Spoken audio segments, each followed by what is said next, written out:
160 की speed 3 minute की लिखें। खर्चा कम करने के लिए, लागत कीमत कम करने के लिए यह आवश्यक है कि इनको सीधे भेजा जाए। मैं समझता हूं कि इसमें कोई औचित्य की बात नहीं है, इस पर भी आपको विचार करना चाहिए। आपको किसानों की सहायता करनी चाहिए, उनकी हिम्मत आप ना तोड़ें। हमें चाहिए कि उनको हम सस्ते दामों पर खाद दें, बिजली दें, बीज दें और पानी भी दें। लेकिन ऐसा ना करके हम देख रहे हैं कि हर चीज़ के दाम बढ़ाए जा रहे हैं। नलकूप पर आप कर लगा रहे हैं, उनको बिजली नहीं मिल रही है। इस ओर आपका ध्यान जाना चाहिए। वास्तव में आप कृषि की उन्नति चाहते हैं तो सिंचाई और बिजली का काफ़ी इंतजाम होना चाहिए। जब तक सिंचाई और बिजली का इंतजाम नहीं होगा तब तक खेती की उन्नति नहीं हो सकती।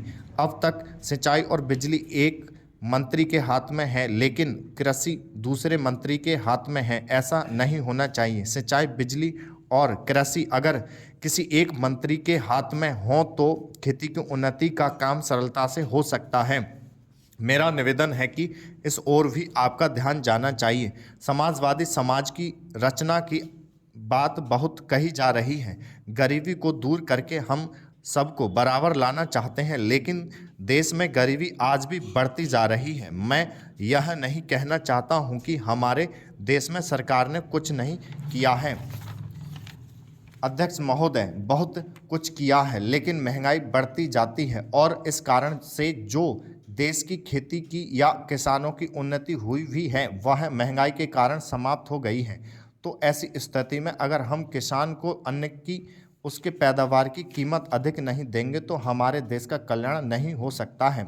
मैं कोई यह नई बात नहीं कह रहा हूँ। पहले अमेरिका में यही किया गया जब वहाँ पर खाद्य समस्या के कारण लोग परेशान थे। हमारे यहाँ भी उसी से कल्याण होगा। हम देख रहे हैं कि सरकार के प्रयत्नों के परिणाम भी अच्छे निकलने लगे हैं, लेकिन दुख इस बात का है कि इस वर्ष सर्दी के मौसम में वर्षा नहीं हुई।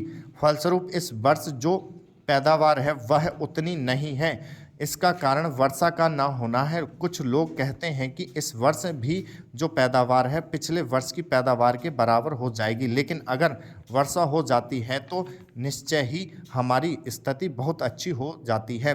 मैं देखता हूं कि इस वर्ष गल्ले की कोई कमी नहीं है, इसलिए मैं समझता हूं कि गल्ले को एक जगह से दूसरी जगह ले जाने में जो रोक लगाई गई है उसको हटा लेना चाहिए। अभी हमारे राज्य में बड़ा अकाल पड़ा हुआ है, लेकिन वहाँ पर गल्ला भेजने की कुछ व्यवस्था की गई है और लोगों को गल्ला मिल रहा है। इसका परिणाम यह हो रहा है कि कोई भी आदमी भूखा नहीं मर रहा है।